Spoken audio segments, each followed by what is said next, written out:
नमस्कार, बहुत बहुत स्वागत और अभिनंदन आप सभी का द डिबेट में। मैं ब्रजेश मिश्रा हूं। बहनों भाइयों, आज उत्तर प्रदेश के लिए एक बेहद महत्वपूर्ण दिन है। महत्वपूर्ण दिन इसलिए है कि बहुत अरसे के बाद उत्तर प्रदेश में मूलभूत मसलों को लेकर एक चर्चा शुरू हुई है और वो चर्चा राजनीतिक दलों ने शुरू की है। मैं इसको उत्तर प्रदेश के लिए और उत्तर प्रदेश की राजनीति के लिए एक शुभ संकेत मानता हूँ कि जहाँ हम मूल मुद्दों पर चर्चा के लिए बात कर रहे हैं, या एक पक्षीय बात हो रही है, या उस मुद्दे पर चर्चा करके प्रदेश को आगे बढ़ाने की कवायद हो रही है।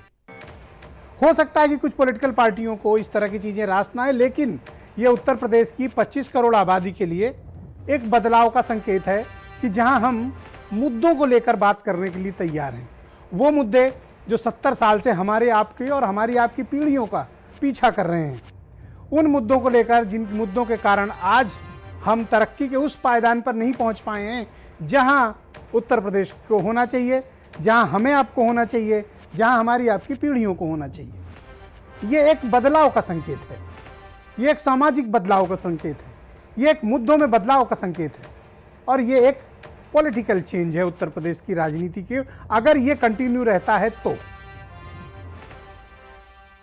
पिछले एक हफ्ते से उत्तर प्रदेश में कुछ आम आदमी पार्टी और बीजेपी के बीच वाक युद्ध चल रहा था, लेकिन इसी बीच एक महत्वपूर्ण घटनाक्रम हुआ।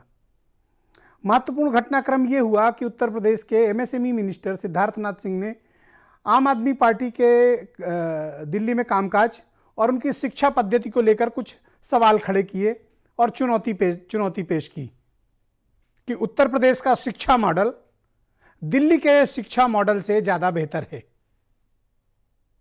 इस चुनौती को तत्काल आम आदमी पार्टी ने स्वीकार किया और दिल्ली सरकार के शिक्षा मंत्री और वहां के उप मुख्यमंत्री मनीष सिसोदिया ने इसको फौरन लपका और आज यानी 22 तारीख को वो लखनऊ आ गए सुबह सुबह, इस चुनौती को स्वीकार करते हुए कि वो सिद्धार्थनाथ सिंह की चुनौती को स्वीकारते हैं और दिल्ली के शिक्षा मॉडल और उत्तर प्रदेश के शिक्षा मॉडल पर चर्चा करने के लिए तैयार हैं।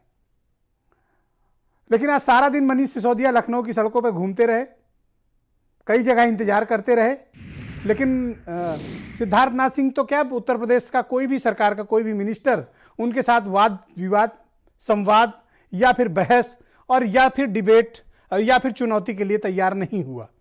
लिहाजा ये डिबेट हो नहीं पाई कि शिक्षा का स्तर, शिक्षा का इंफ्रास्ट्रक्चर, शिक्षा की क्वालिटी और शिक्षा के लिए जो मौजूद हमारे पास तंत्र होता है, ये दिल्ली के पास मॉडल बेहतर है या उत्तर प्रदेश के पास मॉडल बेहतर है। दिल्ली के लोग, दिल्ली के मंत्री बहुत कॉन्फिडेंट हैं, शायद इसीलिए वो चुनौती देने उत्तर प्रदेश आ गए। इसमें कोई दो राय नहीं कि हम बहुत बड़ी आबादी का राज्य हैं और हमारे पास जो एजुकेशन का इंफ्रास्ट्रक्चर है वो बेहद कमजोर है, बहुत ही वीक है।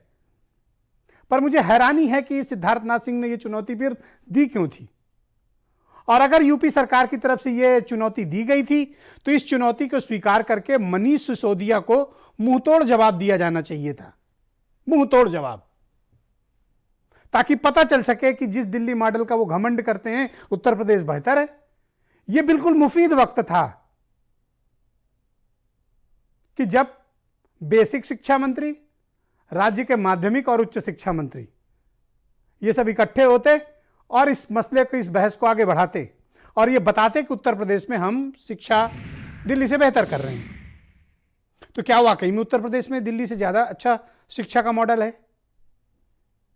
शायद ये बात सच नहीं होगी। कारण क्या है कि दिल्ली ने अपने एजुकेशन इंफ्रास्ट्रक्चर को और अपने एजुकेशन मॉडल को बहुत डेवलप किया है। अन्य राज्यों के मुकाबले दिल्ली ने अपने शिक्षा प्रणाली पर बहुत काम किया है और इसकी तस्दीक दिल्ली में जाकर की भी जा सकती है। उन्होंने अपने स्कूलों के इंफ्रास्ट्रक्चर डेवलप किए, बेहतरीन बिल्डिंग्स दी और उससे भी बेहतर बात, शिक्षा का अच्छा माहौल दिया, नए टीचर से रिक्रूट किए, हर 35 बच्चों पर एक अध्यापक रखा और क्वालिटी एजुकेशन पर जोर दिया। दिल्ली एक छोटा राज्य जरूर हो सकता है, लेकिन ये छोटे राज्य एक मॉडल हो सकते हैं कि हम इन मॉडल्स को बड़े राज्यों में कैसे अप्लाई कर सकते हैं। आज दिल्ली के सरकारी स्कूलों में पढ़ना कॉन्वेंट के स्कूलों से पढ़ने से ज्यादा बेहतर माना जाता है। ऐसी प्रचलित बातें हैं। आप जब दिल्ली जाएं तो लोग आपको इस तरह की बातें करते हुए मिलेंगे। तो क्या हम उत्तर प्रदेश में ऐसा कर सकते हैं? और फिर मैं उससे भी बड़ी बात कहता हूं बहनों भाइयों, और यह बेहद महत्वपूर्ण बात है। किसी ने किसी क्षेत्र में बेहतर काम किया हो तो हमें उससे सीखने में कोई बुराई नहीं है, हमें उससे सीखना चाहिए और सीख के अपने समाज के भले के लिए उसको लागू करना चाहिए। सीखने की कोई उम्र नहीं होती, सीखने की कोई हैसियत नहीं होती, सीखने का कोई आकार नहीं होता कि हम छोटे राज्य हैं या बड़े राज्य हैं। अगर किसी ने बेहतर किया है तो हम अपनी टीम भेजें, उनसे सीखें कि क्या हमारे यहाँ है और हमारे लिए भौगोलिक परिस्थितियां कितना अलाउ करती हैं, फिर हम एक बेहतर उसमें अपने लिए रास्ता निकालें। तो दिल्ली का शिक्षा मॉडल वर्सेज उत्तर प्रदेश का शिक्षा मॉडल, ये एक बेहद दिलचस्प बात है और ये एक दिलचस्प लाइन भी है। ये ऐसी लाइन है जो क्लिक करती है और इस पर एक वाद विवाद और संवाद को आगे बढ़ाती है, एक स्टेप आगे देती है। ये हमारे आपके लिए बेहतर है कि हम अपने शिक्षा के स्तर को बढ़ाएं, हमारी आपकी पीढ़ियों के लिए बेहतर है कि हमने तो जो पढ़ाई की चलो कर ली, आपका समय तो हो गया, हमारे जनरेशन्स को क्या मिल रहा है, हमारी पीढ़ियों को क्या प्राप्त हो रहा है, क्या हम उन्हें क्वालिटी एजुकेशन दे पा रहे हैं। हमें इन सब मसलों पर बात करनी होगी क्योंकि राजनीति में उन चीज़ों को स्थान नहीं दिया जाना चाहिए समाज में जो जाति पात पंथ मजहब संप्रदाय वर्ग विशेष इन सब की बातें करते हों। वो कभी समाज का भला नहीं कर सकते। समाज का भला तब होगा जब हम सब मिलजुल कर तरक्की करें, हमें और हमारे बच्चों को अच्छी शिक्षा मिले, उन्हें बेहतर स्वास्थ्य मिले, उनको अच्छा इंफ्रास्ट्रक्चर मिले, उनको रोजगार मिले, उनको काम धंधा मिले और हम तरक्की की राह पर आगे बढ़ें ताकि दुनिया के दूसरे देशों से हम मुकाबला कर सकें। क्योंकि भारत में और उत्तर प्रदेश में प्रतिभाओं की बहनों भाइयों कोई कमी नहीं, हम उनको कितना नर्चर करते हैं ये उस पर निर्भर करता है। तो मैं चाहता हूं कि कुछ आप बयानात सुने इस सिलसिले में, फिर हम इस महत्वपूर्ण सामाजिक मसले पर चर्चा करेंगे। उन्होंने चुनौती दी और मैंने स्वीकार की तो बड़ा अजीब सा तर्क मुख्यमंत्री योगी जी की तरफ से आया। उन्होंने कहा जी उत्तर प्रदेश के स्कूलों में जितने बच्चे पढ़ते हैं उतनी तो दिल्ली की आबादी भी नहीं है। तो इसका मतलब योगी जी मानते हैं कि पिछले 4 साल में उनकी सरकार ने उत्तर प्रदेश की आबादी के लिए कोई काम नहीं किया। उत्तर प्रदेश के शिक्षा मंत्री ने मुझे ओपन इनवाइट किया था कि आइए आप हमारे साथ चलिए या अपने आप चले जाइए स्कूल देखने के लिए। अब जब मैं जा रहा हूँ, मैं तो उत्तर प्रदेश की राजधानी का स्कूल देखने जा रहा हूँ, मैं तो दूर दराज का स्कूल भी नहीं देखने जा रहा, लेकिन वो स्कूल देखने जाने के लिए भी यहाँ इजाजत नहीं है। केजरीवाल जी ने प्रेस करके कुछ घोषणाएं की। एक मशहूर कहावत है, आप सब लोग ने इसके बारे में जानते हैं, जिसको कहते हैं मुंगेरी लाल के हसीन सपने। अब 2022 के बाद इसको मुहावरे को चेंज किया जाएगा, केजरीवाल के हसीन सपने।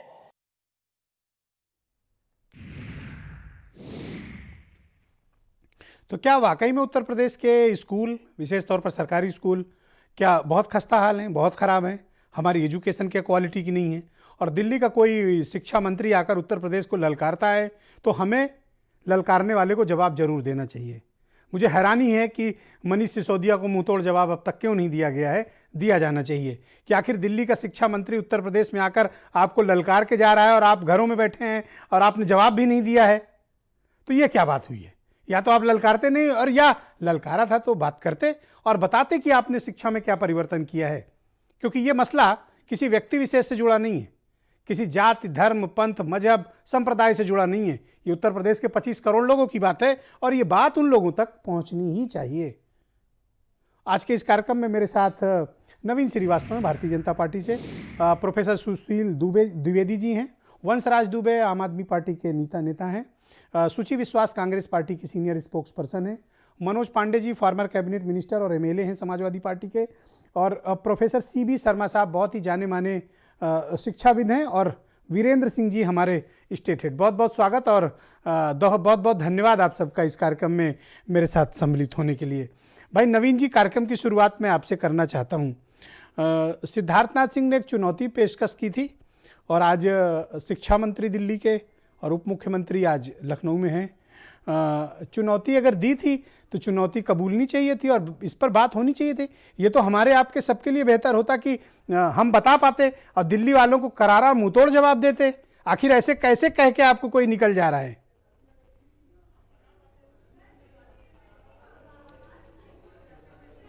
आवाज गड़बड़ हो रही।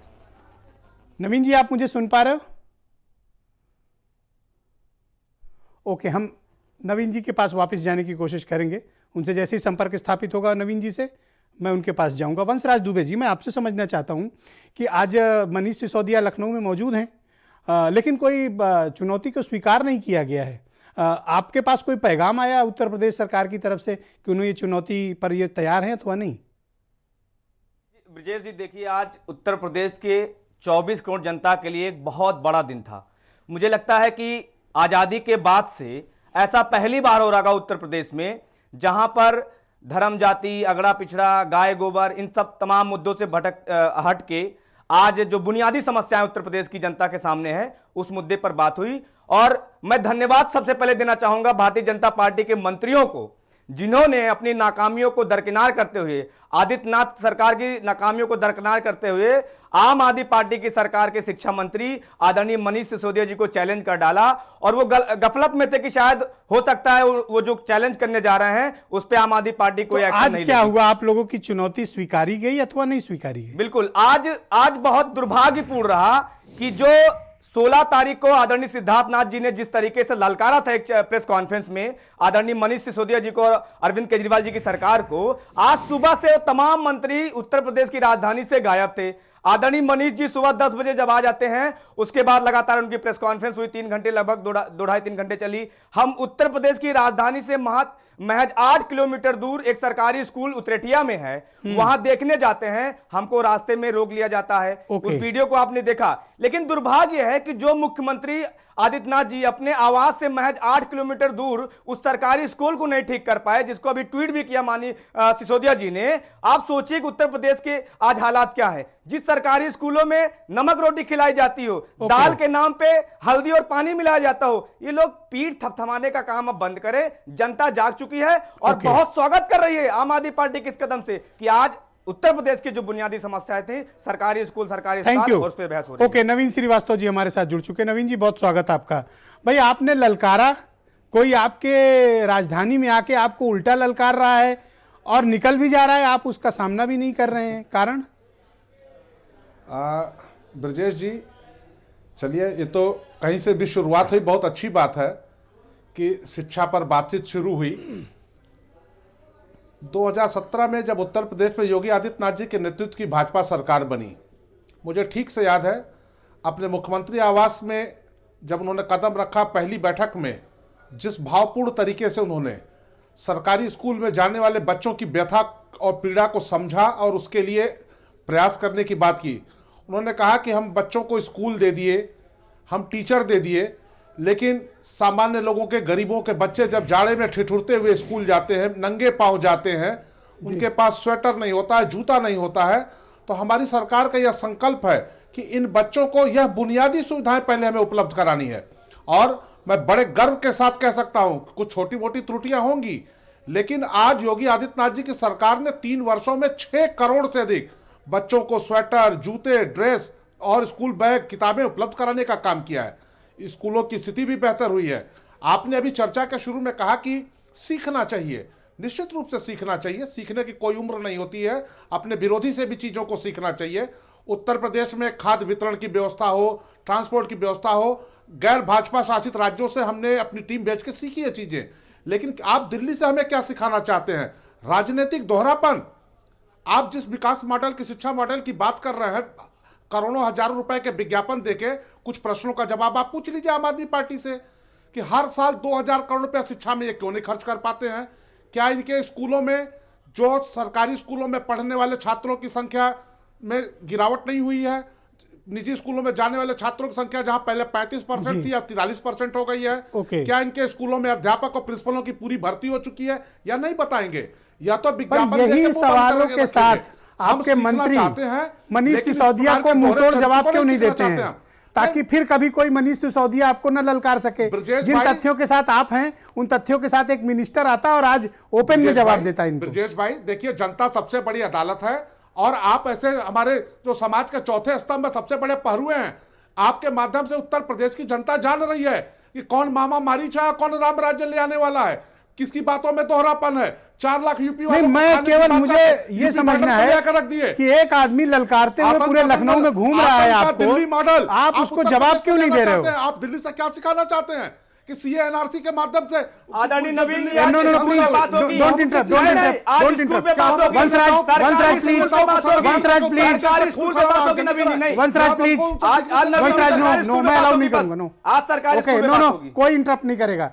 भाई नवीन भाई एक बात बताओ, एक आदमी आपको दिल्ली से लखनऊ आके सुबह से ललकारते हुए गली गली घूम रहा है, आप इतने ताकतवर लोग, एक आदमी ललकारते हुए घूम रहा है, आप उसको जवाब नहीं दे रहे हो, कारण क्या है? आप और जवाब दो ना, जो तथ्य आपने रखे। मैं चाहता हूं कि उत्तर प्रदेश के दोनों शिक्षा मंत्री मुंह तोड़ जवाब दें, ताकि फिर कभी कोई मनीष सिसोदिया उत्तर प्रदेश को न ललकार सके। ब्रजेश भाई, मैंने अभी 2 शब्दों का प्रयोग किया, शायद आप नहीं सुन पाए। मैंने मारीच का और राम राज्य की बात की। मारीच के बहुरूपीयपन के घूमने के कारण प्रभु श्री राम गए और क्या हुआ? हम ऐसे मारीचों पर ध्यान नहीं देते हैं। ये छदम रूपी लोग हैं, बहुरूपी हैं, और देश और प्रदेश की जनता इनके बहुरूपीयपन को जानती है। Okay. चाहे वो कोरोना संक्रमण काल हो, चाहे सीए एनआरसी पे अपने लोगों के द्वारा दिल्ली में जो उन्होंने हत्याजनी कराई, नवीन जी नहीं, जिस स्कूल प्रकार पे से स्कूल पे ये इन लोगों ने काम सरकारी कराया, वो स्कूलों में हमको क्या नहीं ऐसा सीखना है जो है। आप छुपा रहे हैं? नवीन जी सरकारी Okay, स्कूलों आप में दोनों क्या कृपया है? शांत रहें। नहीं, कृपया शांत हो जाएं। स्कूल उतरेडे अरे ओके, all right. इतने बेचैन, ओके, मनोज इतने पांडे जी बेचैन स्क्रीन मत पे हो, लाया जाए। शुक्रिया आप इतने लोगों का। बेचैन मत हो आज मेरे इस भाई। टाइम पे Thank you, बात thank you, होगी। thank you. इतने बेचैन मत सत्ता हो, जो नहीं तुम्हारे बोला दोहरे जाएगा। चरित्र को और नहीं। तुम्हारे मामा मारी चौले नहीं, चरित्र नहीं, प्रदेश नहीं, देश की जनता प्लीज, जानती है। प्लीज, तुम लोग किस आज विषय पर सरकारी प्रदेश स्कूल आए पे बात हो? होगी। उत्तर प्रदेश में बिहार के 4 लाख लोगों को तुमने कहा कि हम भोजन देंगे, अब दिल्ली वालों को छोड़ दिए। दबा सकते हैं, किस विषय पर लगा था उत्तर प्रदेश दबा में? सकते हैं, शर्म आनी चाहिए। चिल्लाने से नहीं अगर दबा तुम सकते हैं। उत्तर प्रदेश से रहने वाले हो, जवाब तो देना तुमको चाहती भी है। अपनी क्यों पार्टी डर को गए आदित्य और नाथ अपने जी? नेता को आज शर्म आदित्य आनी नाथ जी चाहिए। क्यों डर गए? अपने भागे किसी को भागे क्यों तुम नहीं लोग। भेजा? दूर क्यों तुम आपने लोग। ललकारा था? उत्तर प्रदेश आज में आप बिहार कहाँ के थे? 4 लाख दिन लोगों भर को आप कहाँ थे? तुम लोगों ने आज किस प्रकार आप से दिन भर दिल्ली कहाँ थे? बॉर्डर पर छोड़ आप दिया? किस प्रकार अपन को छुपा रहे किस थे? वजह तुम आप उत्तर किस प्रदेश प्रकार में अपन को आते हो? छुपा रहे थे? शर्म आनी चाहिए। आपको तुमको तो सरकार पार्टी स्कूल को पर बात पड़ा है। और तुमको आपको तो जवाब उत्तर देना प्रदेश के पड़ेगा। रहने आज वाले हो, स्कूल की बात ऐसी होगी, पार्टी को आज लात मार स्कूल देनी की चाहिए बात तुमको। होगी, आज स्कूल की बात होगी, सरकारी स्कूल की बात होगी, गांव गरीब किसान मजदूर Thank you. हमसे Okay, गरीब मनोज मजदूर पांडे जी को बोला है। उसका हाथ क्यों हमको मारा? कागज से 4 साल में उसके हाथ 6 करोड़ का हाथ बच्चों को क्यों मारा? जूता सरकारी मुझे दिया स्कूलों है, में हमने सारे ओके, बच्चों ओके। को- तुमने क्या आज दिया? जवाब आज Thank you, जवाब thank you. दिया है? Don't fight, don't fight, क्या दिया? don't fight, don't fight. आप लोग Okay. डरपोक सुना, आप आपने लोग क्या डरपोक लोग हैं। उत्तर प्रदेश- आप लोग डरपोक लोग थैंक यू, हैं। Thank you. आप लोग आप दोनों की डरपोक आवाजें बंद हैं, लड़िए मत, लड़िए मत। आज हम लोग एक बहुत महत्वपूर्ण मसले पर बात कर रहे हैं। नवीन जी शांत हो जाइए। मैं मनोज पांडे जी को आमंत्रित करता हूं, फॉर्मर कैबिनेट मिनिस्टर हैं और समाजवादी पार्टी के एमएलए भी हैं। भाई मनोज जी, क्या वाकई में उत्तर प्रदेश में शिक्षा का स्तर और शिक्षा का जो तंत्र है वो इतना कमजोर है कि दिल्ली सरकार का कोई मंत्री आके हमारी सरकार को ललकारते हुए लखनऊ में घूम रहा है और हमारी सरकार जवाब नहीं दे रही? देखिए ब्रजेश जी, मैं आपको सबसे पहले तो आभार प्रकट करूंगा कि आपने एक बहुत ही महत्वपूर्ण मूलभूत जो मुद्दे हैं उस मुद्दे पर आपने आज ये बहस किया है। मैं इसके लिए आपका आभारी हूं। देखिए, जहां तक एक बड़े राज्य और बड़े देश की प्राथमिकता होनी चाहिए एजुकेशन और हेल्थ, इसमें कोई दो राय नहीं है कि हेल्थ और एजुकेशन में मैं नहीं कहता हूं कि किसी सरकार ने काम नहीं किया, सबने काम किया होगा। लेकिन आज भी जो WHO की रिपोर्ट है वो बड़ी डरावने वाली है, बड़ी भयावह रिपोर्ट है। आपने देखा कोविड-19 जो वैश्विक महामारी पूरे विश्व समेत इस देश और राज्य में आई है जी, उसमें जो चीजें आज आई हैं टीवी के माध्यम से, समाचार पत्रों के माध्यम से और प्रेटकरी देखने के लिए कि हॉस्पिटलों में सांप घुस आया, हॉस्पिटलों में पानी भर गया, लोगों को दवाई नहीं दी गई, लोग जो है बाहर लान में पड़े रहे।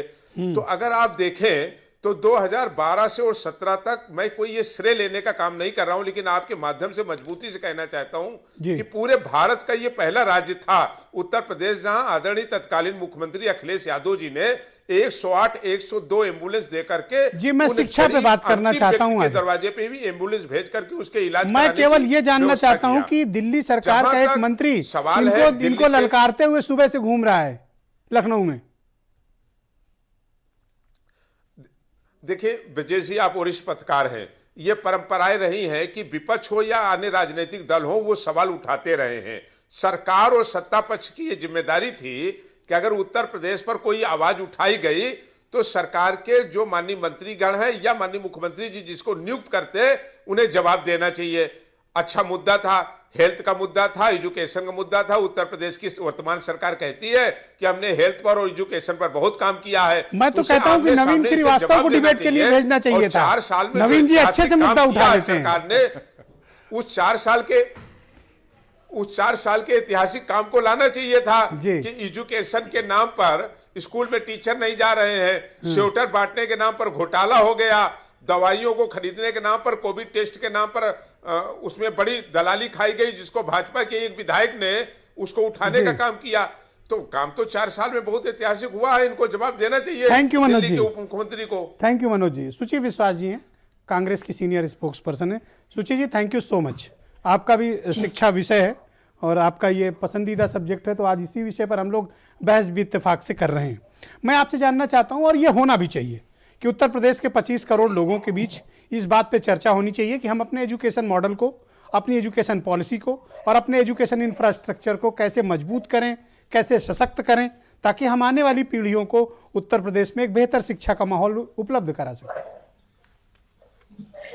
देखिए, एक सकारात्मक संवाद है और ये सभी के हित में है। 23 करोड़ लोगों के जिक्र बार बार होता है, 25 करोड़ की दुहाई होती है। जब वोट देने जाते हैं तब भी तो आबादी इतनी ही होती है, तब तो कोई भी पार्टी ये नहीं कहती ना कि इतना वोट है, इतने सारे 25 करोड़ लोगों को हम कैसे संभालेंगे।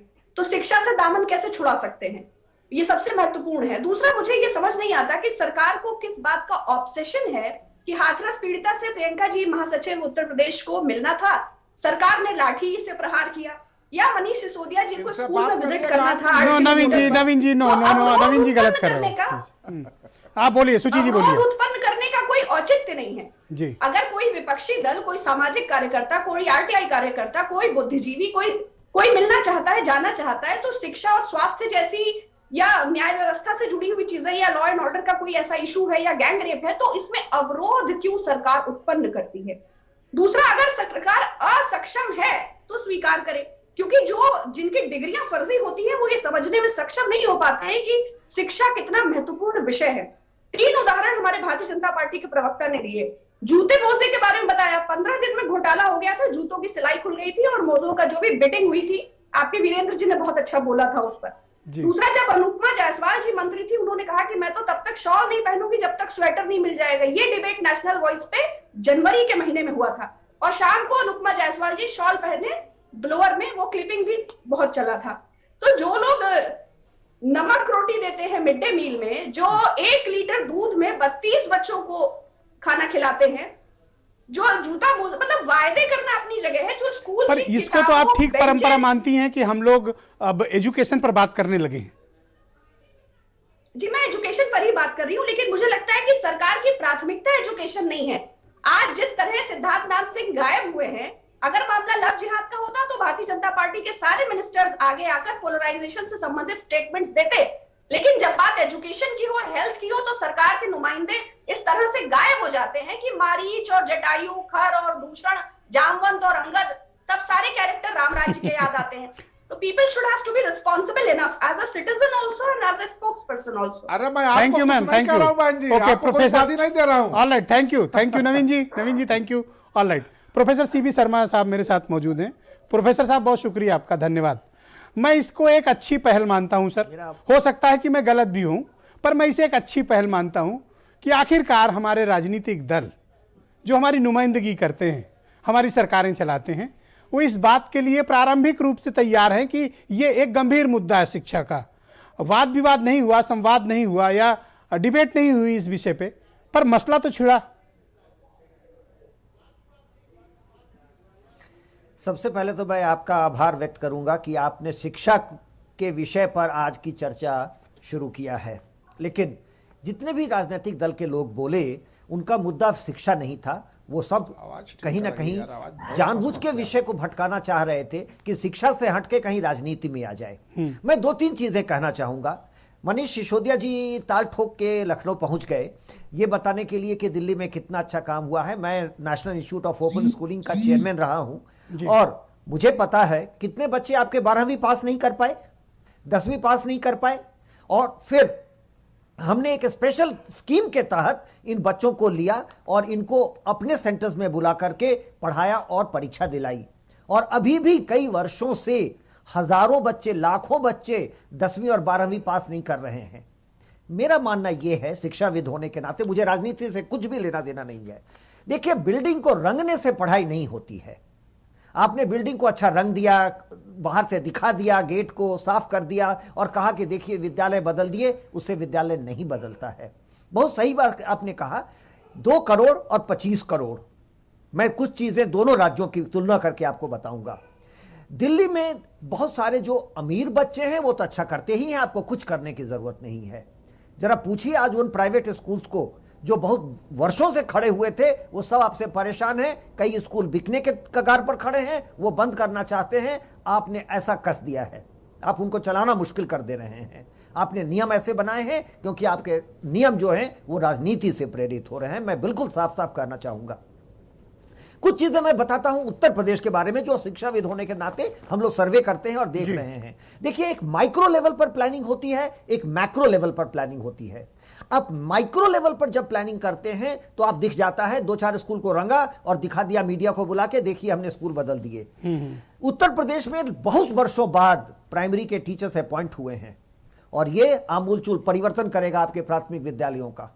आपके विद्यालयों में जो नियुक्ति का तरीका था वो बड़ा ही डिफेक्टिव था और सब लोग बेईमानी से चुने जाते थे। बड़ी पारदर्शिता तरीके से उत्तर प्रदेश ने अपॉइंटमेंट्स किए हैं। आपको इसका असर कल नहीं दिखेगा, 2 साल बाद दिखेगा, क्योंकि शिक्षा में कोई भी चीज 2 साल में 1 साल में नहीं दिखता है, सिवाय बिल्डिंग को रंगने के।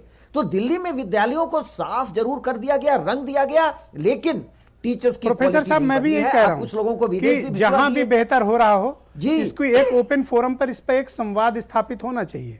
और आज अगर मनीष सिसोदिया ललकारते हुए लखनऊ में घूम रहे हैं, लेकिन तो उत्तर प्रदेश की सरकार को कम से कम आप जैसे शिक्षाविद को ही भेजना चाहिए कि डिबेट करने उनसे।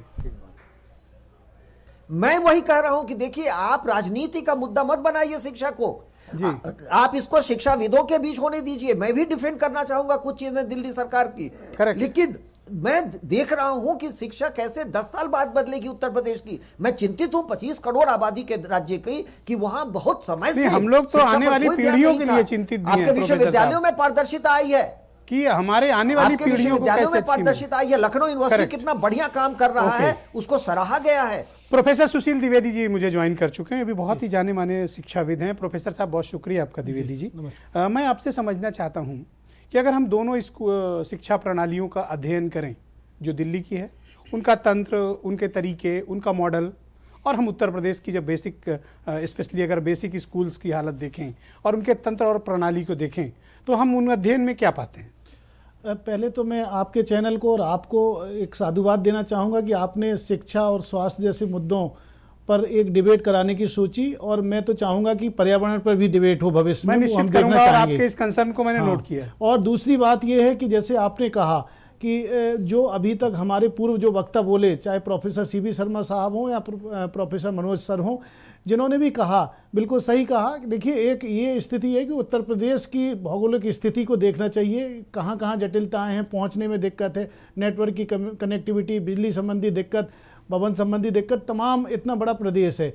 दूसरी चीज़, जो हमारा दिल्ली है वो छोटा प्रदेश है। मैंने उनकी किताब भी पढ़ी है, आदरणीय सिसोदिया साहब की, और उन्होंने एजुकेशन पे बड़ी अच्छी किताब लगी मुझे, मैंने उन पर पढ़ा भी, और उन्होंने काम काफ़ी हद तक किया है। और मैं उत्तर प्रदेश का चूँकि रहने वाला हूँ, तो मैं उत्तर प्रदेश में जो चीज़ें देख रहा हूँ, मिशन कायाकल्प के अंतर्गत विद्यालयों में काम हो रहे हैं। जैसे हमारे प्रोफेसर सीबी शर्मा साहब ने कहा कि मैं इस बात से पूर्णतः सहमत हूं कि जो एक विश्वास टूटा था शिक्षकों के बीच में, और जो एक प्रोफेसर जो स्वस्थ बहस आज हम लोग 8 बजे यहाँ इकट्ठा होके 8 लोग कर रहे हैं, यही काम दोनों सरकारें, एक मंत्री भी कर सकते थे। मैं तो कहता हूं, मैं दोनों को प्लेटफॉर्म उपलब्ध कराने के लिए लाइव तैयार हूं, मनीष सिसोदिया के लिए भी और उत्तर प्रदेश सरकार में जो भी मिनिस्टर हो। आइए, मैं आपको मंच उपलब्ध कराता हूं भारत समाचार का, दोनों लोग इसी मंच पर डिबेट करिए और एक शानदार पहल हम लोग उत्तर प्रदेश के 25 करोड़ लोगों के लिए करें। जी जी, लेकिन आपने बिल्कुल कहा, जैसे अभी प्रोफेसर सीबी शर्मा साहब ने कहा कि शिक्षा के लिए चिंता कहाँ है। बापूजी ने कहा था, बापूजी ने एक जगह लिखा है कि उनकी माँ ने कहा था कि अगर आप एक व्यक्ति का जीवन संवार दो, एक व्यक्ति के जीवन को अच्छा कर दो, तो आपका जीवन सार्थक हो गया।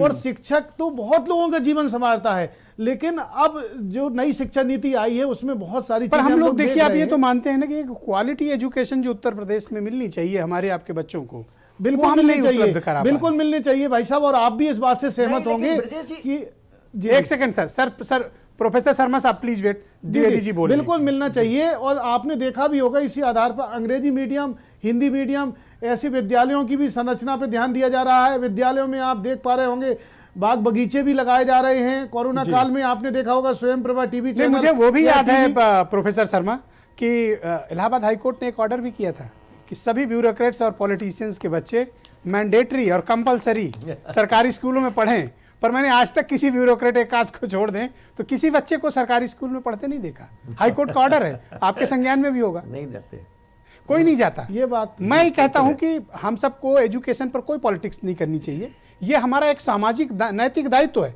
कि हम अपनी पीढ़ियों को एक बेहतर शिक्षा का माहौल उपलब्ध कराएं। ये हमारी आपकी सबकी जिम्मेदारी है। नवीन जी, मैं आपसे समझना चाहता हूं और आप मुझे बताइए कि 4 साल की आपकी सरकार हो गई और आपने बड़े बड़े वायदे किए हुए थे। उन वायदों में एजुकेशन का जो तंत्र है उसको जितना मजबूत, जितना विशाल और जितना विजिबल होना चाहिए वो क्यों नहीं है? ब्रजेश जी, देखिए, आज हम चर्चा कर रहे हैं उत्तर प्रदेश में योगी आदित्यनाथ जी के नेतृत्व की सरकार बनने के बाद शिक्षा के स्तर में क्या सुधार हुआ है और दिल्ली में तथाकथित जो उनका शिक्षा मॉडल है उसमें क्या है। मैं सिर्फ इतना आपसे अनुरोध करना चाहता हूं, आप बहुत बड़े पत्रकार हैं, आपकी बहुत बड़ी रिसर्च टीम है, आप दिल्ली के सरकारी स्कूलों में बच्चों की संख्या जो ड्रॉप आउट हुई है उसके आंकड़े देख लीजिए, 9वीं और 12वीं के 11वीं में बच्चों के पास होने का परसेंटेज देख लीजिए। और उत्तर प्रदेश में मैं दावे के साथ कह रहा हूं, हमारी सरकार बनने के बाद प्राथमिक स्कूल में जाने वाले के छात्रों की संख्या में 20% की वृद्धि हुई है और परीक्षा परिणामों में भी बहुत अच्छी वृद्धि हुई है। जैसा अभी शिक्षाविद महोदय बता रहे थे कि बिल्डिंग रंगवा देने से या बाहरी आबो हवा अच्छी कर देने से नहीं होती है। क्वालिटी एजुकेशन का मतलब है कि बच्चों को सुविधाएं भी मिले और उनको शिक्षा भी मिले ताकि उनके भविष्य के लिए काम हो। वह सारे हमने काम किए हैं। एक चीज मैं ब्रजेश जी और कहना चाहूंगा, अच्छा प्लेटफॉर्म है, सारे लोग पढ़े लिखे लोग, विद्वान लोग हैं। सरकारी स्कूलों की जब बात होती है, आप कुछ समय पहले याद करिए, आज के तारीख में उत्तर प्रदेश में या देश में कहीं भी किसी भी व्यक्ति के घर के 2 किलोमीटर के रेडियस में सरकारी स्कूल हैं, लेकिन हम अपने बच्चों को वहां जब 50,000 की तनख्वाह पाने वाले शिक्षक पढ़ाते हैं वहां नहीं बेचते हैं। जहां हमको किताब फ्री मिलती है, वहां वजीफा मिलता है, फीस नहीं लगती है। हम 10 किलोमीटर दूर 2 कमरे के प्राइवेट स्कूल में भेजते हैं जहां 4,000 फीस लगती है और टीचर 10,000 रुपया पाता है। लेकिन जब हमारे बच्चे बड़े होते हैं तो हम सरकारी इंजीनियरिंग कॉलेज, सरकारी मेडिकल कॉलेज, सरकारी मैनेजमेंट कॉलेज खोजते हैं। इसके लिए भी हमको मानसिक रूप से बेहतर तो ये जिम्मेदारी तो आपकी है ना नवीन जी, निश्चित रूप से कि आप एक बढ़िया सा माहौल तैयार करें और इलाहाबाद हाईकोर्ट के आदेश और उनकी स्पिरिट है, ऑर्डर की जो स्पिरिट है वो लागू करें। ब्रजेश भाई, मैं वही कहना चाहता हूं, उत्तर प्रदेश में हमने व्यवस्थाएं जब बेहतर की है, शिक्षा की व्यवस्था अच्छी की है, इसीलिए हमारे स्कूलों में जाने वाले छात्रों की संख्या में 20% वृद्धि हुई है और दिल्ली के विकास मॉडल में 9% की कमी मेरे हुई दोस्त है। नवीन आप यही भाई, पूछ लीजिए। जो बात आप मुझे बताते घूम रहे हैं, दिल्ली का शिक्षा मंत्री लखनऊ की सड़कों में ललकारता दंदनाता घूम रहा है, आप क्यों नहीं उनको जवाब दे देते हो? उनको ललकारने दीजिए प्रभु, उनसे हमें नहीं सीखना है। हम झूठ फरेब की राजनीति नहीं करते हैं कि 4 लाख लोगों को कहें कि हम आपको भोजन उपलब्ध कराएंगे और रात के अंधेरे में यूपी बॉर्डर पर छोड़ दें। आपके मित्र वीरेंद्र जी भी आ गए डिबेट में और आज बहुत ही शानदार डिबेट है। मैं आप सबको अप्रिशिएट करता हूं कि एक मूल्यवान सुझाव आप सब रख रहे हैं और आगे के चरण में भी आप रखेंगे, मैं अपेक्षा ही करता हूं। वीरेंद्र जी आ गए। भाई वीरेंद्र जी, ये तो अजब स्थिति है कि आपने एक आदमी को ललकारा, वो आ गया तो आप जवाब नहीं दे रहे, कारण क्या है? देखिए, ये जरूर है कि उत्तर प्रदेश में चुनाव हैं और मनीष सिसोदिया ने स्कूलों के बहाने यूपी सरकार को घेरने की कोशिश की है। और ये सही भी है कि उत्तर प्रदेश हो, बिहार हो, यहाँ के प्राइमरी स्कूलों की दशा ठीक नहीं है, इसमें कोई शक नहीं है। और दिल्ली ने हो सकता है कुछ सुधार किया हो, वो एक रोल मॉडल बन सकता है। जैसे विकास का model Gujarat model, Bombay model, वैसे दिल्ली का मॉडल, हर आदमी अपने अपने मॉडल की चर्चा करता है, इसमें कोई बुराई नहीं है। लेकिन सियासत में बहुत सारी बातें कही जाती हैं, घेराघारी चलती है। उत्तर प्रदेश एक विशाल राज्य है, शिक्षा को लेकर यहाँ समस्या है। आज लखनऊ में इस जाड़े में स्वेटर और जूता नहीं बट पाया है स्कूलों में, ये सच्चाई है अभी तक। जबकि 1 जुलाई को जब स्कूल खुलते हैं या आता है सत्र, तब ये होता था। तो कापी किताब, सरकार की नीयत अच्छी है, वो स्वेटर देना चाहती, जूता मोजा देना चाहती, बस्ता देना चाहती है, लेकिन जब कमीशन खोर बंटने दें तब सबसे बड़ी समस्या ये है हर जगह। अच्छा, आप ये बताइए कि ये सरकार जब सत्ता में आई थी तो इसने कहा था हम प्राइवेट स्कूलों पर नकेल कसेंगे, फीस वृद्धि पर हम नकेल कसेंगे, नकेल कसा। आज कोरोना काल में स्कूल बंद हैं लेकिन फीस चालू है। उत्तर प्रदेश में बताएं किस स्कूल की फीस इन्होंने रोकी? स्कूल अपने कर्मचारियों को 50% ही तनख्वाह दे रहा है, लेकिन बच्चों से फीस पूरी ली जा रही है। ये शिक्षा व्यवस्था का क्या कड़वा सच नहीं है हमारे यहाँ का? इस पर कोई बोलेगा? हमारे यहाँ एक कमेटी बनी है। सरकारी स्कूलों में क्या भुसैला नहीं बना है? क्या तबेला नहीं है? बहुत सारी खबरें आती हैं। प्रधान जी का तमाम जगह कब्जा है, तमाम जगह गोबर पाथा जाता है प्राइमरी स्कूलों की दीवारों पर, और मिड डे मील के चक्कर में बच्चे आते हैं, ये सब कहा जाता है जी। दूसरी एक बात, उत्तर प्रदेश में शिक्षा मित्रों का इशू है, बहुत बड़ा इशू है। 1,37,000 शिक्षा मित्रों को समायोजित किया था अखिलेश यादव सरकार ने। 40,000 रुपया महीना उनको दिया जाता था, सहायक अध्यापक बनाया था। आज शिक्षा मित्र 40,000 से घटकर 10,000 पर आ गए हैं, क्योंकि सुप्रीम कोर्ट ने उस मामले को खारिज कर दिया था और सरकार से कहा था कि इस पे आप स्वयं निर्णय लें। तो सरकार ने उनकी तनख्वाह 10,000 कर दी। तो ये क्या सच्चाई नहीं है? शिक्षा मित्रों के समायोजन पर कब चर्चा होगी? जी। आज मनीष सिसोदिया आए, दिल्ली का शिक्षा मंत्री हैं, उप मुख्यमंत्री हैं, वो आए और उन्होंने कहा कि भाई हम चुनौती को तैयार हैं, आप बताइए। तो उत्तर प्रदेश सरकार को हिम्मत दिखानी चाहिए थी कि हमारे मंत्री जी आते, आगे शिक्षा मंत्री आते, सिद्धार्थनाथ सिंह आते और बताते कि तुम्हारे दिल्ली के स्कूलों में यह समस्या है, या आज उनको जाने नहीं दिया गया कहीं। अभी बीरेन जी को कोई ललकारता तो ये एयरपोर्ट पे ही मंच लगा के खड़े हो गए होते और वहीं संवाद कर लेते ये। नहीं, बात इतनी है कि राजनीतिक बातें होती रहेंगी चुनाव और नफा नुकसान के दृष्टिकोण से, लेकिन जो सच्चाई है जिसको हमने आपने देखा, उसको कैसे झुठला देंगे? आप बताइए। आज कौन नहीं जानता है? उत्तर प्रदेश के किसी भी आप प्राइवेट स्कूल में चले जाइए या दुनिया में या देश में चले जाइए, तो वहाँ प्रिंसिपल आपको क्या बताएगी कि आपको सारी चीज़ें स्कूल से लेनी पड़ेंगी, चाहे नोटबुक्स हो, स्कूल यूनिफॉर्म हो, जूता हो, मोजा हो, बेल्ट हो, बैग हो, सब। और जब पेरेंट ये पूछता है कि पढ़ाई, तो कहीं पढ़ाई के लिए ट्यूटर रखना पड़ेगा, वो आप अपने आप देख लो। यही तो है जी, इसके अलावा तो है नहीं। और प्राइवेट स्कूलों का हाल, तो अगर कोई सरकार या देश की सरकार शिक्षा के मामले पर गंभीर है, तो पूरे देश के स्कूलों की किताब एक कर देनी चाहिए, हर क्लास की जी, जिससे कि जो ये प्राइवेट स्कूलों की कालाबाजारी है किताब खरीदने से लेके, तो ये समाप्त हो जाएगी। एक देश एक पाठ्यक्रम, ये समस्या खत्म हो जाए। लेकिन समस्या ये है कि सरकार चाहती नहीं है। तो मनीष सिसोदिया को जवाब क्यों नहीं दे रहे हैं ये लोग? कारण क्या है? देखिए, आम आदमी पार्टी आक्रामक है। मनीष सिसोदिया ने आमंत्रण स्वीकार किया, लेकिन मेहमान नवाजी यहाँ नहीं हुई। उल्टे पुलिस ने उनको रोका और उनको मूवमेंट नहीं करने दिया, वो स्कूल नहीं जा पाए। देखिए, आम आदमी पार्टी तो आई थी पूरा ड्रामा करने, अब ये उस ड्रामे पर तो बीजेपी कैसे उनके ट्रैप में फंस गई, मैं ये नहीं समझ। ये तो बड़े होशियार लोग हैं।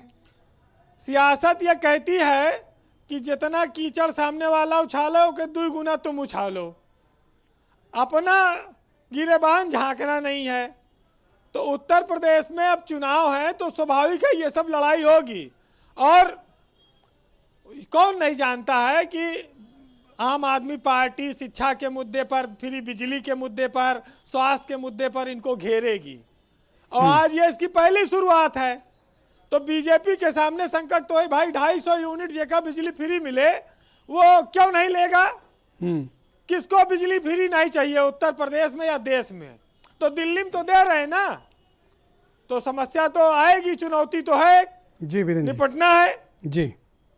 देखिए, हमारे यहाँ एक पत्रकार और एक मास्टर का संवाद हो रहा था।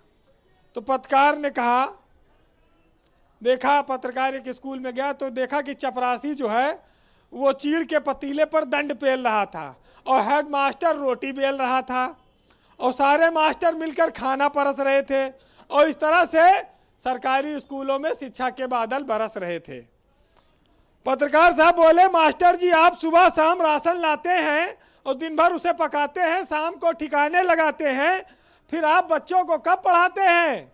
मास्टर बोले, बच्चों को पढ़ाने की चिंता तो हमें सताती है, लेकिन उससे भी एक बड़ी चिंता हमें खाए जाती है कि कहीं अगर खाना स्वादिष्ट नहीं बना तो अधिकारी हम पर तरह तरह के जांच के गोले दाग जाते हैं, और यदि खाना स्वादिष्ट बन जाए तो बच्चे खाकर स्कूल से भाग जाते हैं, तो हम पढ़ाएं किसको?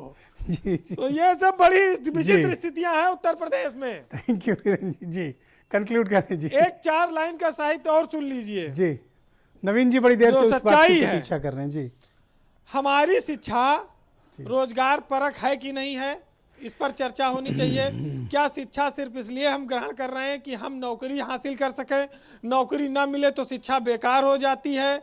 ये हम लोग पढ़ते थे जब बचपन में, साइन कास थीटा और पता नहीं क्या क्या शब्द थे, आज उसका जिंदगी में कोई काम इस्तेमाल तो है नहीं ब्रजेश जी।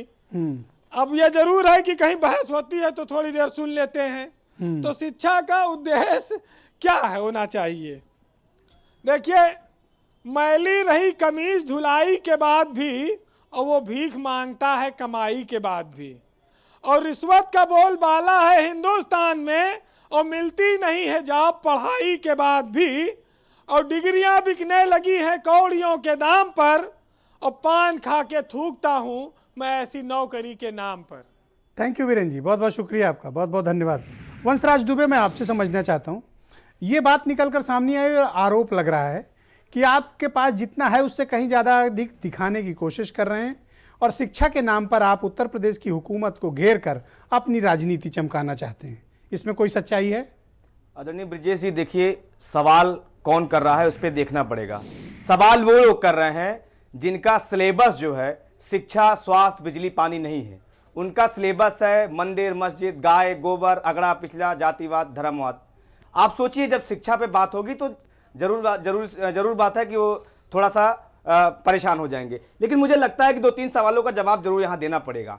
जो लोग ये आरोप लगा रहे हैं कि उत्तर प्रदेश तो बहुत बड़ा राज्य है और दिल्ली तो बहुत छोटा राज्य है, मैं उनको यकीन कराना चाहूंगा कि जरा आप पलट के पीछे जाइएगा। जब चुनाव दिल्ली में चल रहा था तो देश का प्रधानमंत्री, गृह मंत्री, उत्तर प्रदेश के समेत 6 मुख्यमंत्री, तमाम उनके सांसद, तमाम मंत्री गली गली घूम के पर्चा बांट रहे थे उसी छोटे से राज्य को जीतने के लिए। आप सोचिए कि दिल्ली का बजट 62,000 करोड़ रुपए है और दिल्ली की सरकार शिक्षा पर 25% खर्चा करती है।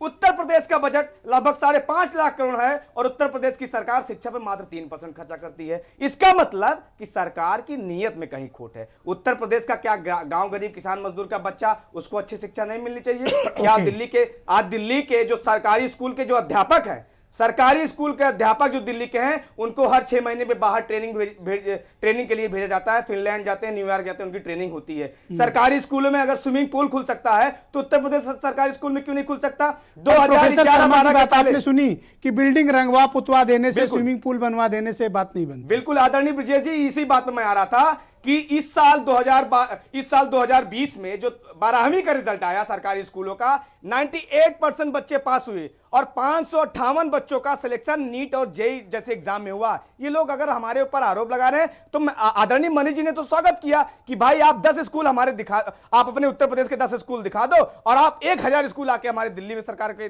देख लो। क्यों नहीं जाते ये? ओके, मनोज पांडे जी, मनोज जी, उत्तर प्रदेश में हम शिक्षा का माहौल कैसे बेहतर करें? आप तो कई बार कैबिनेट में आप मिनिस्टर्स पे रह चुके हो, आप तो सरकारों में चलाने का आइडिया भी है। हम ऐसा क्या करें, क्या पॉलिसीज बननी चाहिए? क्या क्रॉस द पार्टी लाइन, हम मतलब पार्टी लाइन से भी हटकर, दलगत राजनीति छोड़कर हम अपने प्रदेश के लिए एक बेहतर शिक्षा का माहौल दे पाएं? वो किसी भी पार्टी की सरकार हो, हमारा जो शिक्षा का तंत्र है वो मजबूत रहे। हमें इस पर फोकस करना चाहिए।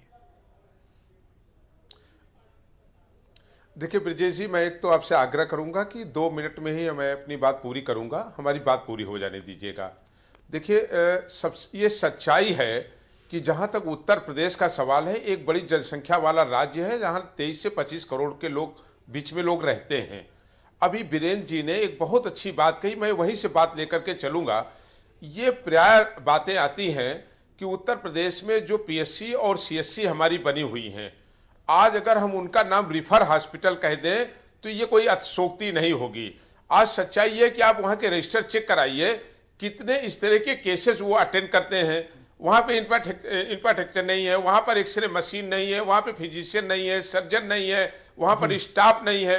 अभी हमारे एक शिक्षाविद कह रहे थे, बहुत अच्छी बात उन्होंने कही, केवल रंग रोगन से स्कूल अच्छा नहीं चल जाएगा। लेकिन मैं अपने शिक्षाविद से यह भी कहना चाहूंगा कि ठीक है, रंग रोगन भी होना चाहिए, स्कूल अच्छा होना चाहिए, लोग बैठ सके, बच्चों को पढ़ाई का माहौल मिले। लेकिन अगर शिक्षक नहीं होंगे तो कैसे आप पढ़ाएंगे? 2.25 लाख शिक्षा मित्रों को आपने बाहर कर दिया नौकरी से, आज उनका मन लगेगा पढ़ाई में? वित्तहीन शिक्षकों को मानदेय मिल रहा था, आपने उन गुरुओं का छीन लेने का काम किया। हमारे नवीन भाई ने कहा, भारतीय जनता पार्टी के प्रवक्ता हैं, मैं स्वागत करता हूं, हमारे वो भाई हैं, लेकिन आज उनसे पूछेंगे कि आपने कितनी भर्तियां कर दिया, क्या आपने बच्चों के सापेक्ष टीचरों की आपूर्ति कर दिया, आपने क्या आपने ये चेक किया कि प्राइमरी स्कूलों में टीचरों का जाने का परसेंटेज क्या है, एक बच्चे पर कितने टीचर हैं, जो मानक तय है एजुकेशन का क्या वो पूरा हो रहा है? जहां तक हेल्थ का सवाल है, देखिए ये सच्चाई है ब्रजेश जी। आज मैंने इसको हाउस में कहा था फरवरी में, और बजट में कहा था कि उत्तर प्रदेश के 23% हॉस्पिटल बंद हैं। आप जांच करा लीजिए, मैं दावे से कहता हूं, चुनौती से कहता हूं। मैं सेपरेटली डिबेट करूंगा, आपने इंपॉर्टेंट पॉइंट रेज किया। हॉस्पिटल हैं जो 2016 में 12 करोड़ की लागत से बने, आज भी बंद है, वहां स्टाफ नहीं है, आज भी वहां स्टाफ नहीं है। सर आप अनइंटरप्टेड 3 मिनट बोल चुके हैं। इस पर चिंता कौन करेगा? जनादेश जिसे मिला है उसे चिंता करनी पड़ेगी इसकी। थैंक यू सुचि विश्वास जी। हम शिक्षा का मॉडल कैसे विकसित करें, बेहतर माहौल कैसे दें अपने बच्चों को, ताकि हमको कोई दिल्ली से आके ये हमको ताना ना मार सके और ललकारते ना घूम सके कि हम निकले ना, घर से बैठे रहें, चिटकनी लगा लें और डोर और बंद करके बैठ जाएं कि हमने तो सुना ही नहीं। हमको इस तरह का ताना कोई ना मारे। हमें क्या करना चाहिए? देखिए, सबसे पहले तो ये आवश्यक है कि सिर्फ इसलिए कि हम सत्ता में हैं तो हर कायदे की बात को काउंटर करने के लिए कोई बेतुका बयान दे, इससे सरकार बचाव करे। क्योंकि भारतीय जनता पार्टी की सरकार में कभी भी शिक्षा प्राथमिकता रही ही नहीं।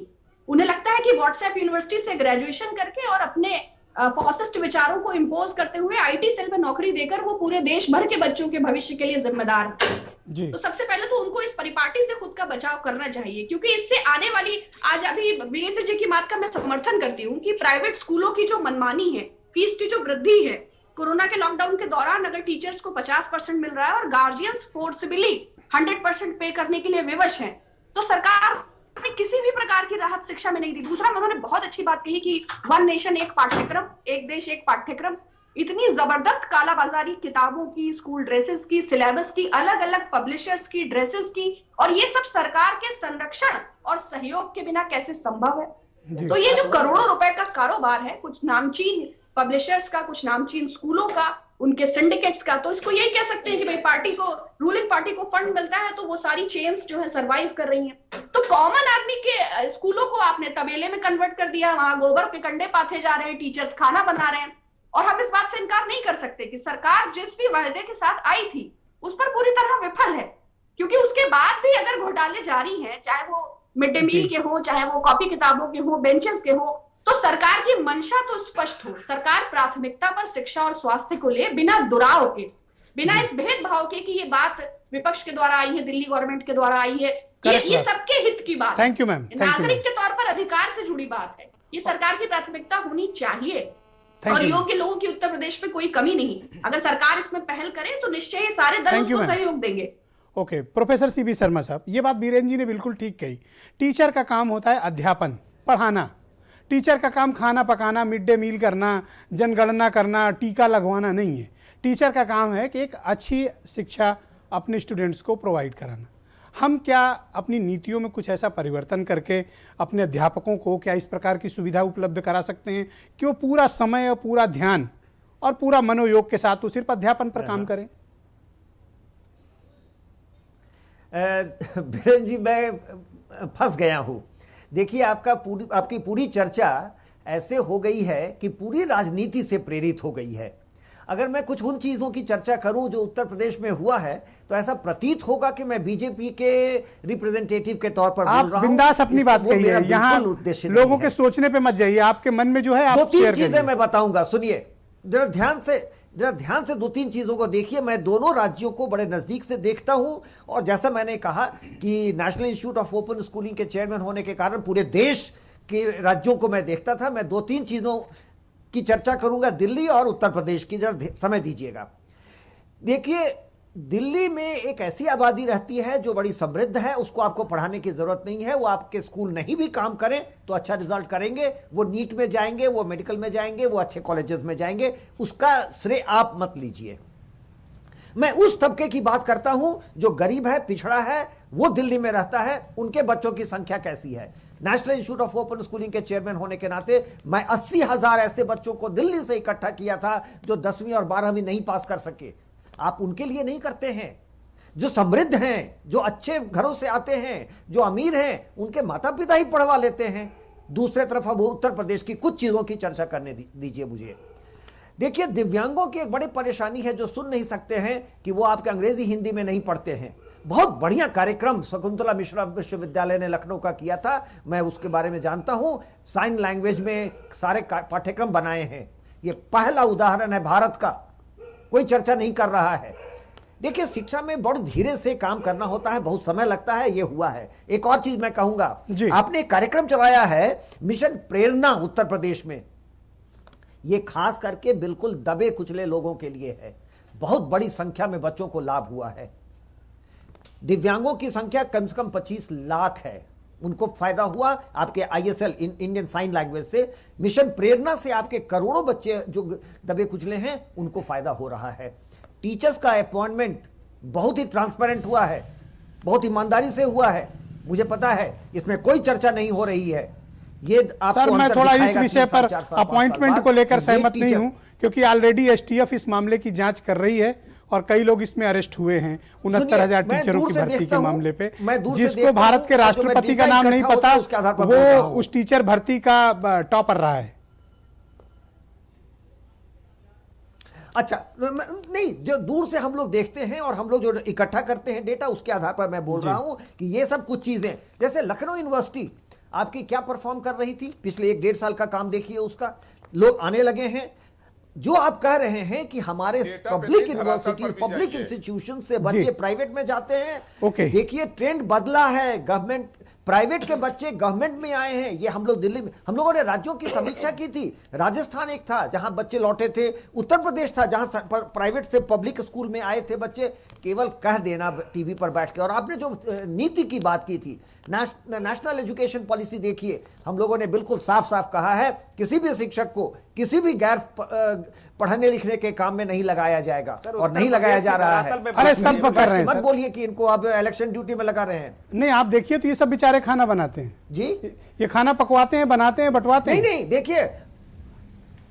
देखिए उसके लिए ऑलरेडी इंतजाम हो चुका है और कैडर क्रिएट किया जा चुका है जो खाना बनाएगा। टीचर्स के लिए नेशनल एजुकेशन पॉलिसी साफ कहती है कि ये खाना नहीं बनाएंगे। सर, वो पॉलिसी कहती है, लेकिन मैं आपको बताऊं कि उत्तर प्रदेश के जो बेसिक शिक्षा विभाग का परफॉर्मेंस है ना, वो बहुत ही पुअर है। उनको अपने कामकाज के तरीके पर विचार करना चाहिए। ओल्ड मॉडल पे आप नहीं जा सकते। बिल्कुल इसको कॉन्टेस्ट और इसको आप अपग्रेड करिए, अपनी पॉलिसी पे, अपनी इंफ्रास्ट्रक्चर पे, और एक प्रोफेशनल बिहेवियर होना चाहिए, चाहे अध्यापक हो और चाहे वो शिक्षा का एडमिनिस्ट्रेशन करने वाला तंत्र हो। प्रोफेसर द्विवेदी मेरे साथ मौजूद हैं। प्रोफेसर साहब, मैं आपसे समझना चाहता हूं कि हम लोग और क्या बेहतर करें और क्या अच्छा सोचें ताकि हम अपने बच्चों को सरकारी स्कूलों पे वो शिक्षा दिला पाएं उस गुणवत्ता की जो हमारे माइंडसेट में घुसी हुई है कॉन्वेंट स्कूल्स को लेके या पब्लिक स्कूल्स को लेके। देखिए, ये अब जो कई शोध के परिणाम आए हैं कि जो गाँव के बच्चे हैं या जो भी छोटे स्कूलों में या सरकारी स्कूलों में पढ़ रहे हैं वो ज़्यादा बेहतर कर रहे हैं, क्योंकि उनके अंदर एक टॉलरेंस पावर है, उनके अंदर एक संघर्ष की एक बहुत अच्छी प्रवृत्ति है। दूसरी बात, जैसे मैं पूरी तरह इस बात से सहमत हूँ, अगर किसी राज्य ने अच्छा कार्य किया है जैसा कि बताया जा रहा है, तो अगर कहीं भी हुआ है देश में तो उसका भी अनुसरण करना चाहिए, सीखना और चाहिए। तीसरी बात, सीखना चाहिए, बिल्कुल सीखना चाहिए, कहीं से भी अच्छी, क्योंकि शिक्षा एक ऐसा इस प्रकार की व्यवस्था है कि जिसमें हर व्यक्ति के सुझाव आमंत्रित होने चाहिए और हर व्यक्ति इसमें सुझाव दे सकता है। इसमें कोई बुराई बात नहीं माननी चाहिए, किसी भी राज्य की हो सकती है। दूसरी चीज मैं लास्ट कहना चाहूंगा कि समाज को जरूर जागरूक होना पड़ेगा। जिस ग्राम प्रधान के अंतर्गत वो स्कूल आते हैं, जो हमारे BSA हैं, जो DIOS हैं, जो स्टेक होल्डर हैं, गांव के लोग हैं, प्रबुद्ध समाज, अगर उस स्कूल में कोई अनियमितताएं हो रही हैं तो उसको भी जागरूक होना चाहिए। Thank you sir. Naveen ji, 10 second. Naveen ji, last 10 second. Manish Sisodia क्या करें, रुकें लखनऊ की चले जाएं वापिस? मनीष सिसोदिया जी का या किसी का भी उत्तर प्रदेश में स्वागत है। हम तो उत्तर प्रदेश को उत्तम प्रदेश बना रहे हैं। मनीष सिसोदिया जी आए, कोई भी आए, लेकिन दोहरा चरित्र लेके ना आए, ये मेरा एक अनुरोध है। अभी कुछ चीजें मैं ब्रजेश जी कहना चाहूंगा। चर्चा हुई टीचर के खाने बनाने की, स्कूलों में रसोइये नियुक्त हो चुके हैं, वो खाना बनाते हैं। टीचरों की उपस्थिति की बात हुई, एक ऐप आपको याद होगा, आपने डिबेट भी किया है, जब वह ऐप लागू हुआ ताकि उपस्थिति 100% सुनिश्चित कराई जाए, तो विपक्ष के मित्रों ने कहा कि इससे निजता का हनन हो रहा है। ऐसा कहीं कुछ नहीं है। रही बात एक राष्ट्रीय शिक्षा नीति की, हम उस पर भी काम कर रहे हैं। एक पाठ्यक्रम के लिए पूरे देश में एनसीईआरटी के पाठ्यक्रम को भी लागू कर रहे हैं। तो अभी के लिए मनीष सिसोदिया को हम लोग वापस भेज देते हैं। मनीष सिसोदिया जी आए, स्वागत है उत्तर प्रदेश में, आए अयोध्या दर्शन कर लें, क्योंकि राम का नाम लेने पर तो उनकी आप आ गए उसी पीछे। धन्यवाद। नहीं, मैं डिबेट को भटकने नहीं दूंगा। धन्यवाद आप सभी का, बहुत बहुत शुक्रिया, बहुत बहुत शुक्रिया, बहुत बहुत शुक्रिया, बहुत बहुत शुक्रिया, बहुत बहुत धन्यवाद। और बहनों भाइयों, आपका भी बहुत बहुत शुक्रिया इस कार्यक्रम को देखने के लिए। नमस्कार, शुभ रात्रि।